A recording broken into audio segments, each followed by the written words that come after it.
오늘의 설교는 지난주에 이어서 2탄입니다. 우리는 지난주에 우리가 여호와의 집에 살면서 어떠한 가운으로 살아야 되는가 라고 하는 이야기를 우리나라의 오랜 12대에 걸쳐서 300년 이상을 만석군으로 살았던 경주 최씨 일가의 그 가문의 가훈을 생각하면서 우리가 말씀을 시작했었습니다. 그러면서 그 명문 가문을 뛰어넘는 여호와의 집, 하나님의 자녀들이 품어야 되는 가훈은 무엇인가 라고 하는 이야기를 나눴습니다. 여러분 혹시 기억나십니까? 지난주 경주 최씨 가문의 6가지 가훈 가운데에서 여러분은 어떤 가훈을 마음에 품으셨습니까? 어떻게 살기를 원하십니까? 한번 복습해 볼까요? 자, 지난번 6가지 가훈 6훈이 있었는데요. 첫 번째는 과거를 보되 진사 이상 벼슬은 하지 마라. 즉 권력에 너무 집착하지 말라는 뜻이었고요.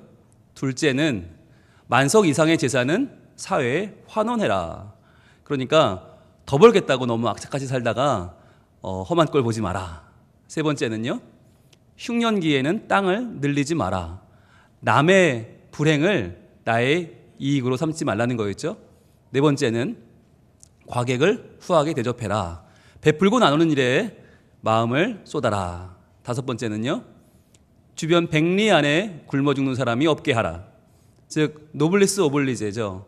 내가 가진 것만큼 남을 배려하고 남을 존중하고 남을 살리는 일에 쓰라는 거죠. 여섯 번째입니다. 시집 온 며느리는 3년간 무명 옷을 입어라. 있는 채 하지 말고 가진 채 하지 말고 겸손하게 나누며 공생하라는 가훈이었습니다. 자, 이러한 가훈을 우리가 나누면서 우리가 하나님의 자녀로서 여호와의 집에서 하나님 나라 백성으로 살아갈 때 붙잡을 세 가지 우리 영적인 가훈을 지난주에 새겼습니다. 바로 로마서 14장 17절이었습니다. 같이 읽어보겠습니다. 시작. 하나님의 나라는 먹는 것과 마시는 것이 아니요 오직 성령 안에 있는 의와 평강과 희락이라. 아멘. 이 당시에 먹는 것, 마시는 것 가지고 논란이 많았다고 했습니다. 이렇게 먹어야 된다, 저렇게 먹으면 안 된다, 이게 법이다, 저게 맞다, 옳다, 틀리다, 그건 아니다. 모일 때마다 논란이 벌어졌어요. 그런데 그게 중요한 게 아니라는 거죠. 무엇을 먹고 어떻게 먹는 게 중요한 게 아니라 하나님 나라는 바로 이 세 가지 안에 있는데 성령 안에 있는 의. 바로 나는 의롭지 않은데 성령님 안에서는 의롭다는 거예요. 바로 예수 그리스도의 보혈의 피, 십자가의 능력 아래서 나는 의로워진다. 나의 겸손한 모습, 연약한 모습, 죄악된 모습, 그러나 그것을 뛰어넘는 하나님의 의로움, 하나님의 사랑이 내게 있다는 것을 고백하는 것이 성령 안에 있는 의였죠. 그렇게 나는 할 수 없으나, 나는 죄가 많으나 성령님 안에서 예수님 안에 의롭다고 고백하는 사람들이 모인 곳에는 뭐가 있어요? 평강이 있다고 그랬죠. 그곳에 비로소 평강이 있고 그 평강이 있는 곳에 희락이 있다, 기쁨이 있다. 그것이 바로 천국이다 라고 하는 말씀을 지난주에 나눴습니다. 자, 그렇다면 이제 오늘은 이러한 가훈을 이루기 위해서 우리는 어떻게 실천해야 되는가, 무엇을 가지고 우리의 시점, 우리의 관점을 어디에 맞춰야 할 것인가 라고 하는 겁니다.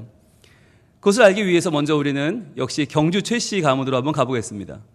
제가 경주 최씨 가문 그 고택을 방문했을 때 큰 현판에 한쪽에는 6가지 가훈이 적혀 있고요. 또 한쪽에는 그 가훈을 이루기 위한 생활 양식, 이렇게 살아라 라고 하는 6가지 생활 지침이 있었어요. 그것이 바로 6연이었습니다. 연은 그럴 연자인데요. 어떻게 사는 것이 합당한 일인가, 어떻게 사는 게 맞는 것인가, 생활 지침 6가지가 있었습니다. 첫 번째는 바로 자처초연입니다. 자처초연이란 스스로 지낼 때 초연하게 지낸다. 즉 혼자 있을 때 마치 누군가 날 지켜보는 것처럼 변함없이 흔들리지 않고 유혹에 넘어가지 않고 바르게 산다라고는 의미예요. 우리가 배운 신독이라고 하는 의미와도 비슷합니다. 혼자 있다고 해서 마음 놓지 말고 흐트러지지 말고 초연하게 산다. 그게 자처초연입니다. 두 번째는요, 대인애연이에요. 남과 함께 있을 때에는, 남을 대할 때에는 온화함으로 대한다. 즉 나의 이익 때문에 상대방을 이용하려고 하지 말고 그 사람에게 내가 가진 것을 베풀어 주면서 서로 좋은 관계를 맺어라 라는 뜻이에요. 셋째는 무사직년입니다. 무사, 일이 없을 때 직년, 깨끗하게 살아라. 일이 없을 때 맑게 지내라. 이 말은 내가 관직에 나가기 전에 또는 관직을 마친 후에 삶을 말하는 것입니다. 그리고 네 번째는요, 유사감연. 이 말은 유사시에는 일이 있을 때는 용감하게, 과감하게 대처해서 그 일을 해낸다라고 하는 말이죠. 다섯 번째는요, 득의 담연입니다. 득의, 뜻을 얻었을 때에는 담연, 담담하게 행동한다. 이것은 성공했을 때의 삶의 양식입니다. 그리고 여섯 번째는요, 실의 태연. 이것은 실패했을 때, 실의에 빠졌을 때, 뜻을 잃어버렸을 때 여전히 태연하게 행동한다라고 하는 뜻의 여섯 가지 육연입니다. 이 내용들은 실제로는 두 가지씩 짝을 이루고 있어요. 첫째와 둘째, 셋째와 넷째, 다섯째와 여섯째가 서로 짝을 이루어서 서로 상황을 대꾸로 비교해서 보여주고 있는데 두 개씩 보겠습니다. 자, 첫 번째는 자처초연과 대인애연입니다. 우리는요, 혼자 있을 때 많이 망가집니다. 혼자 있을 때 혼자 있는 법을 잘 모릅니다. 남들하고 있을 때는 남의 눈치를 보면서 어떻게든 살아보려고 하는데 혼자 있으면 시간을 낭비하거나 허투루 시간을 보낼 때가 많이 있어요. 자처초연이란 혼자 살아갈 때에도 내가 생각하는 가치를 이루기 위해서 내가 생각하는 그 꿈을 붙잡고 끝까지 초연하게 잘 나아가라는 이야기고요. 대인애연이란 말은 뭐냐면 사람을 대할 때 그 사람의 빈부귀천에 관계없이 그 사람의 성별에 관계없이 나에게 유익을 주느냐 해로를 주느냐에 따라서 흔들리지 말고 똑같이 그 사람을 잘 대해줘라 라고 하는 이야기예요. 그러면 이렇게 살면요, 혼자 있어도 부족하지 않고요, 같이 있어도 넘치지 않아요. 그래서 혼자 있든 같이 있든 항상 변함없이 내 귀한 뜻을 이루며 살아가는, 그리하여 함께 뜻을 이루는 사람이 되라 라고 하는 의미고요. 세 번째와 네 번째, 무사직년과 유사감연은 관직에 오르는 사람에게 매우 중요한 말입니다. 무사직년, 즉 관직에 올라갔을 때만이 아니라 일이 없을 때, 관직에 올라가기 전에 그때부터 깨끗하게 살라는 말이에요.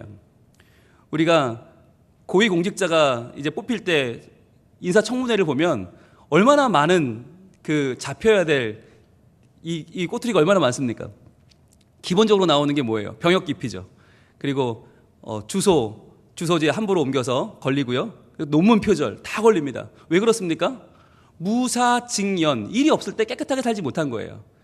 내가 설마 장관이 되겠어? 내가 설마 총리가 되겠어? 알았다면 그렇게 못 살았겠죠. 그런데 몰랐기 때문에 관직 나가기 전에 내 욕심대로 내 마음대로 사니까 나중에 그 일을 맞이할 때 어려움을 겪는 거예요. 그래서 결국 낙마하든지 가까스로 되더라도 결국 그 일 때문에 많은 어려움을 당합니다. 무사직년. 그리고 또 한 가지 무사직년의 뜻은 뭐냐면 일을 마친 다음에, 은퇴한 다음에 이제 일이 없잖아요. 그때 좀 욕심 부리지 말고 영향력 미치지 말고 깨끗하게 살아라 라고 하는 이야기예요. 요즘 이 무사직년이 참 그리울 때입니다. 은퇴를 했는데 일을 놓지 않고 어떻게든 영향력을 발휘해 보려고 수많은 욕심을 부리는 분들이 계십니다. 그래서 한국 사회가 또는 교계가 많은 어려움을 겪고 있습니다. 반면에 유사감연이란 뭐냐? 유사감연은 일을 만났을 때, 즉 관직에 올랐을 때에는 눈치 보지 말고 몸을 사리지 말고 감연, 과감하게 부딪혀라. 용감하게 그 일을 해내라는 거예요. 피하지 말라는 거예요. 오늘날 많은 사람들이 그 관직을 유지하려고 벌벌 떨면서 주어진 정의를 행하지 못하는 일이 많지 않습니까? 무사직년과 유사감연은 이렇게 관직에 오를 때, 오르기 전에, 그리고 오른 후에 어떻게 살아야 되는가를 말하는 거예요.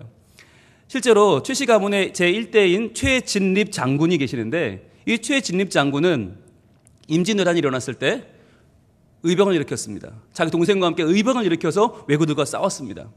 그리고 나서 임진왜란 중에 묵과에 장원 급제했습니다. 그래서 나라의 부름을 받고 열심히 싸웠어요.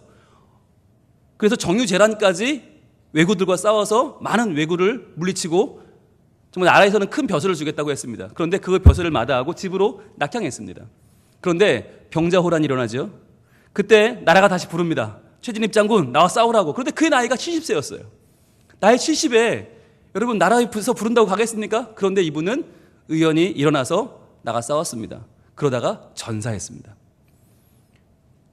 과감하게 일이 주어졌을 때는 나가서 싸운다. 이 무사징연, 유사가면대로 그는 살았던 것입니다. 그래서요, 여러분 조선왕조 500년에 청백리, 정말 깨끗했던 관리를 218명을 뽑아요. 218명밖에 없어요. 그 수많은 관리들 가운데에서. 그런데 최진립 장군이 그 가운데 170번째로 이름을 올리고 있습니다. 청백리, 깨끗했던 관리로 이름을 올렸다. 어떻게 해요? 무사징연, 유사가면했기 때문이죠. 그리고 마지막 두 가지는 이제 실패와 성공에 관한 이야기입니다. 득의 담면, 뜻을 이루었을 때, 성공했을 때 담담하게 행해라. 제발 흥분하지 마라. 제발 그거 가지고 들뜨지 말라는 거죠. 요즘 우리는 뭐라고 말합니까? 야, 메뚜기도 한철이야. 야, 물 들어올 때 노져와야지. 그럽니다. 그러면서 그냥 다 쏟아부어서 다 이루어 높이 올라가 라고 말합니다. 그게 아니라 득의 담면은 뜻을 이룰 때 담담하게 별일 없는 것처럼 그 일을 행하라는 거죠. 그리고 실의 태연은 뜻을 이뤘을 때, 실패했을 때 너무 좌절하지 말고 슬퍼하지 말고 그것 때문에 죽겠다고 하지 말고 태연하게 살아라. 즉 일희일비하지 말라는 이야기예요. 그래서 항상 같은 마음으로 성공해도 실패해도 늘 평상심을 유지하며 살아라 라고 하는 것이 득의 담연, 실의 태연입니다. 자, 이 6가지의 6연을 경주 최씨 가문 사람들은 어떻게 익혔냐?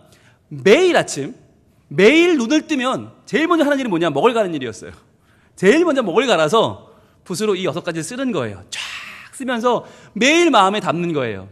그렇지. 혼자 있을 때 초연하게. 사람을 만나면 그를 온화하게 대해줘야지.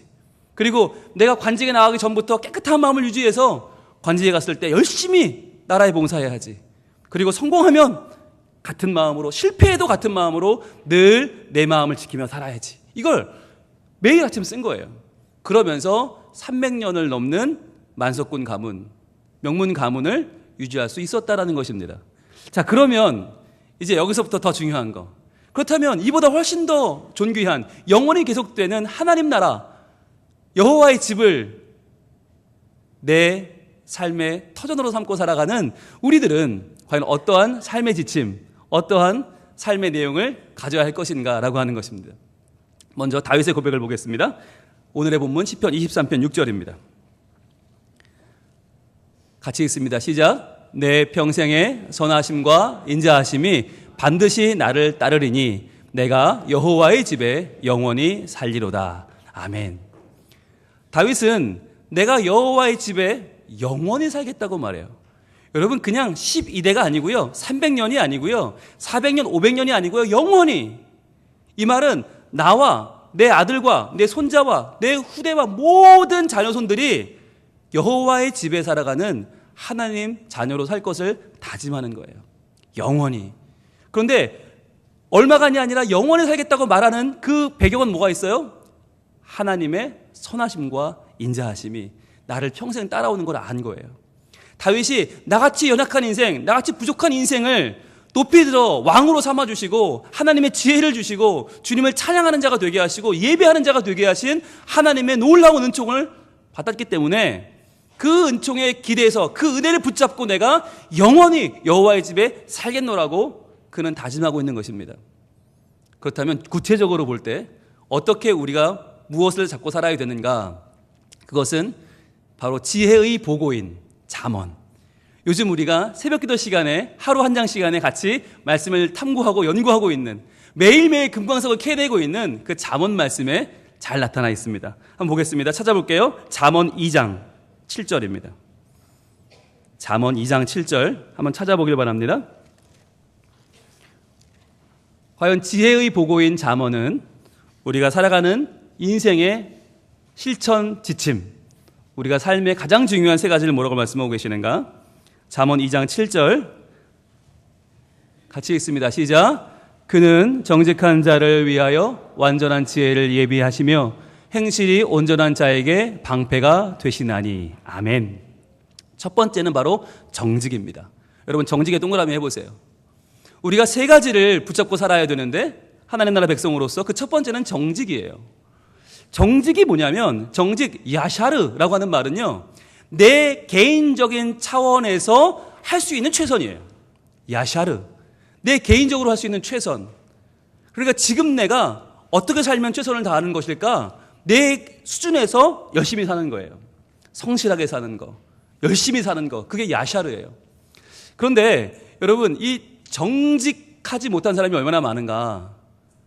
내게 주어진 환경을 여러분 100% 활용하고 계십니까? 내게 주어진 지혜와 지식과 내 체력과 내 열심을 100% 쓰고 계십니까? 여러분, 밤에 잘 때 오늘 하루를 돌아보면 만족하십니까? 아쉬움이 남는데 이런다면 아직 내가 열심히 못 사는 거예요. 정말 열심히 최선을 다해서 100% 내 삶을 살아냈을 때 그것이 야샤르예요. 정직한 삶, 내게 주어진 삶을 100% 살아가는 것, 그것이 첫 번째 우리의 과제인데, 그런데요, 여기서 말하는 행실이 온전한 자라는 말도 같은 말이거든요. 근데 행실이 온전하다 이런 말은 우리가 해석하면 완전하다, 완벽하다, 뭐 실수가 없고 잘못이 없다, 그런 뜻이 아닙니다. 행실이 온전하다는 말은요, 무슨 말이냐? 잘 따른다는 말이에요. 잘 따라간다. 즉 무엇을 따라야 할지를 알고 잘 따라간다라는 말이 행실이 온전하다라는 뜻이에요. 마치 양이 목자를 따라가듯이요. 양은 길 가는 게 엉망진창이에요. 양은 눈도 나쁘고요, 몸도 비둔하고요, 잘 못 가요. 그런데 양은 행실이 온전해요. 왜냐하면 따라갈 목자를 알기 때문이에요. 목자만 잘 따라가면 행실이 온전한 거예요. 그게 양의 최선이에요. 그런데요, 이 정직은 불완전합니다. 왜냐하면 이 정직한 자를 위하여 하나님은 완전한 지혜를 예비해 주신다 그랬죠. 아직 완전하지 않은 거예요. 왜요? 나로서는 최선인데 그 최선이 남과는 다를 수 있기 때문이죠. 우리는 어떤 사람이 싸워요? 삶에 열심히 안 하는 사람들은 싸우지도 않아요. 열심히 사는 사람들이 싸워요. 왜? 내가 생각하는 정직과 내가 생각하는 정직이 다르기 때문이에요. 나의 최선과 너의 최선이 다르니까 맨날 싸우죠. 여러분, 부부가 맨날 싸우는 집도요, 열심히 사니까 싸우는 거예요. 남편은 남편대로, 아내는 아내대로 내 생각이 지금 100% 충만한데 이게 안 맞으니까 싸우는 거 아니에요. 그래서 행실이 온전한 자에게는 뭐가 필요해요? 방패가 필요해요. 나는 열심히 사는데 공격이 많아요. 많이 싸우게 돼요. 그래서 하나님은 방패가 되신다 그랬어요. 그러면 정직으로는 부족해요. 첫 단계 정직으로는 완전하지 않아요. 그럼 뭐가 필요하나? 8절로 갑니다.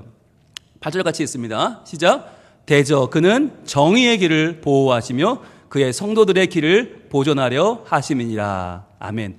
정의가 나옵니다. 이게 두 번째입니다. 정의, 미슈파트. 미슈파트라고 하는 이 말은 뭐냐면 재판한다는 말이에요. 재판한다. 미슈파트. 이게 무슨 말이냐면 내가 옳아, 나는 최선을 다해서 난 정직해 라는 사람과, 아니야, 내가 더 옳아, 내가 최선을 다해서 난 정직해 라는 사람과 부딪히면 이걸 재판을 해야 될 거 아니에요. 판결해야 될 거 아니에요. 그래서 개인의 정직을 뛰어넘는 공동체의 정의가 필요합니다. 그것이 법입니다. 그것이 세상 사는 이치입니다. 이것이 미슈파트입니다. 그래서 누가 더 옳은지 누가 잘못했는지를 가려줄 수 있는 기준이 필요한 것이죠. 그래서 우리가 정직만으로는 안 되고 함께 모여 살아가는 우리들의 함께 나누는 공동체의 법이 필요하다. 미슈파트가 필요하다는 거예요. 그래서 여러분, 나의 생각을 주장하는 것만 옳은 게 아니라 남의 얘기를 들어야 되죠. 그리고 모두의 이야기를 들어야 되는 거죠. 그래서 우리 모두가 함께 따라 나가야 될 것은 무엇인가 중요해요. 그런데 여러분, 정의도 완전하지 않아요. 보세요. 그는 정의의 길을 보호하신다 그랬어요. 정의의 길은요, 보호를 받아야 할 길이에요. 왜냐하면 정의의 길이 어떻기 때문에, 여러분, 정의를 들이대면요, 그때부터 이 싸움이 커집니다. 그냥 정직끼리 붙으면 그나마 개인적인 싸움이 되지만 정의로 붙으면요, 여러분, 이건 대책이 없는 싸움이 돼요. 왜? 여러분 생각해 보세요. 여러분 중에 정의로 들이밀면 깨끗한 사람이 누가 있습니까? 여러분, 정의 앞에서 자유로운 사람이 한 명이나 있습니까? 정의를 들이밀면요, 우린 다 자격 미달자입니다. 만약에 하나님이 우리에게 정의를 내미신다. 자, 책을 딱 펴면서, 야, 홍룡이, 그동안 네가 살아오면서 행한 거, 말한 거, 생각한 거 다 한번 까보자. 그리고 정의롭게 한번 붙어보자. 그럼 여러분, 우리 중에는요, 아무도 여기 못 앉아 있어요. 저도 마찬가지죠. 전 도망쳐야죠. 그래서 빨리 택시 불러 타고 도망가야죠. 여기 못 있어요. 설교를 어떻게 해요? 가족들 얼굴을 어떻게 봐요? 그동안 생각하고 행하고 말한 거 1000분의 1만 정의롭게 여기서 공개해도 저 여기 못 앉아 있어요. 여러분, 정의는 이런 거예요. 정의는 좋아 보이지만 그 정의를 들이밀면 다 다쳐요. 다 바로 설 수 없어요. 다 마땅하게 하나님 앞에 나갈 수 없어요. 그래서요, 정의의 길은 보호를 받아야 되는 길이고요. 그의 성도들의 길, 이 길도 정의의 길이지만 하나님은 보전하신다는 거예요. 이거 우리 길로는 살아남을 수가 없어요. 그러면 개인의 정직을 뛰어넘는 공동체의 정의, 그보다 더 큰 게 필요한데, 이것을 넘어서는, 이것을 감싸는, 이것을까지도 포함하면서도 이 모든 걸 다 담아낼 수 있는 게 필요한데, 그게 바로 9절에 나옵니다. 9절 같이 읽습니다. 시작. 그런즉 내가 공의와 정의와 정직 곧 모든 선한 길을 깨달을 것이라. 아멘. 바로 공의입니다. 동그라미 해보세요. 공의. 이 공의가 있어야 그 다음에 정의를 감쌀 수 있고요, 정의가 있어야 그 다음 정직이 설 수 있는 거예요. 공의와 정의와 정직은 가장 큰 하나님의 공의, 그 안에 우리의 정의, 그 안에 나의 정직이 있는 거예요. 그러면 하나님의 공의는 뭐냐? 정의를 내밀어서 감당할 수 없는 우리의 죄와 우리의 약함과 우리의 허물을 받아주시는 것이 하나님의 공의예요. 우리를 사랑하시고 우리를 용서하시고 우리를 용납하시고, 그래서 아무리 못나고 아무리 부족해도 하나님의 사람으로 끌어안아서 우리로 하여금 다시 한번 하나님의 자녀가 되도록 만들어주시는 하나님의 품이 바로 공의입니다. 여러분, 오늘 이 여호와의 집에 영원히 살겠다고 고백하는 다윗도 실은 누구예요? 실은 살인자이자 간음한 사람이고요, 실은 너무나 많은 죄를 범하지 않았습니까? 여러분, 모세도 살인자 아닙니까? 사도 바울은요, 살인 방조자입니다. 누구 하나도 성경에 나오는 인물 가운데는 죄 없는 자가 없고요, 깨끗한 자가 없고요, 문제되지 않은 사람이 없어요. 정의의 잣대를 들이대면 다 낙방자예요. 다 모자라요. 그런데 그러한 연약한 인생들을 하나님은 공의로 품어주십니다. 그리고 다시 한번 기회를 주십니다. 새 사람이 될 수 있도록 하십니다. 그래서 겉사람은 낡아지나 속사람은 나날이 새로워지도록 만들어주시는 하나님의 시선이 바로 공의입니다. 오늘 우리는 성찬식을 거행합니다. 성찬식이란 내가 나를 바라보는 정직의 눈을 내려놓고 우리 서로를 바라보는 정의의 눈을 내려놓고 하나님이 바라보시는 공의의 시선을 갖는 것입니다. 그 공의로움으로 나를 봐야만 내가 하나님 앞에 나갈 수 있어요. 나를 위해서 피 흘리시고 나를 위해서 몸을 나누어 주신, 살을 떼어 주신 예수의 그 공의로운 사랑, 여러분, 왜 그걸 해야 됩니까? 예수님이 왜 우리를 위해 죽어야 됩니까? 정직하지도 않고요, 우리는 정의롭지도 않아요. 정의를 내밀면 예수님이 그렇게 하실 필요가 없어요. 정의를 따지면 하나님은 우리를 구원하실 이유가 없고요, 죄인은 그냥 죽으면 돼요. 죄인은 지옥에 가면 돼요. 그런데 그렇게 둘 수가 없어서 우리를 위해서, 죄 많은 우리를 위해서 예수님이 이 땅에 오셨고 고난당하시고 십자가에 죽으시고 부활하셔서 우리를 구원하셨습니다. 왜요? 정의로는 그럴 필요가 없어요. 바로 정의를 뛰어넘는 공의로움이 있었기 때문에 그 공의로우신 예수님께서 하나님의 뜻을 이룬 것입니다. 그래서요, 성찬식은 바로 이제 내가, 죄 많고 연약한 내가 공의로우신 하나님의 시선으로 내가 다시 한번 하나님의 자녀로 거듭나는 시간입니다.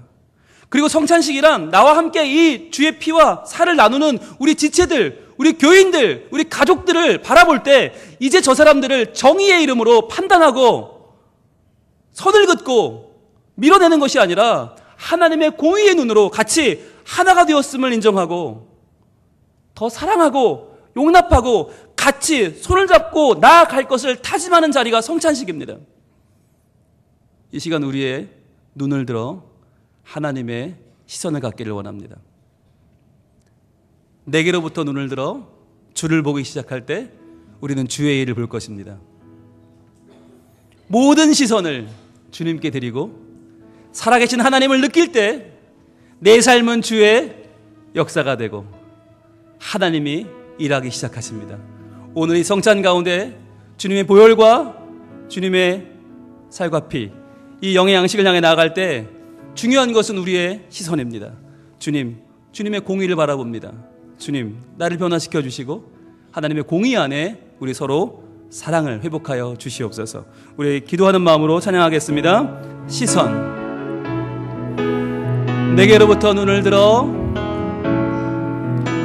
내게로부터 눈을 들어 주를 보기 시작할 때 주의 일을 보겠네. 내 작은 마음 돌이키사 하늘에 꿈꾸게 하네. 주님을 볼 때 모든 시선을 주님께 드리고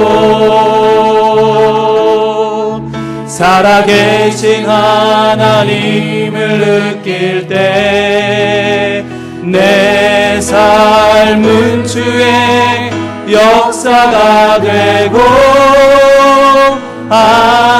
하나님이 일하기 시작. 다시 한번 내게로부터 눈을 들어 내게로부터 눈을 들어 주를 보기 시작할 때 주의 일을 보겠네. 내 작은 마음을 돌이키십니다. 내 작은 마음 돌이키사 하늘에 꿈꾸게 하네. 주님을 볼 때 모든 시선을 주님께 드리고 살아계신 하나님을 느낄 때 내 삶은 주의 역사가 되고 하나님이 일하기 시작. 모든 시선을 주님께 드립니다. 모든 시선을 주님께 드리고 살아계신 하나님을 느낄 때 내 삶은 주의 역사가 되고 하나님이 일하기 시작하네. 이 시간 같이 기도하겠습니다. 기도할 때 하나님, 정직하지 못한 나를, 죄 많고 연약한 나를 정의로부터 구원하시고 정의를 뛰어넘는 공의로 나를 사랑하시고 받아주시는 주님을 찬양합니다.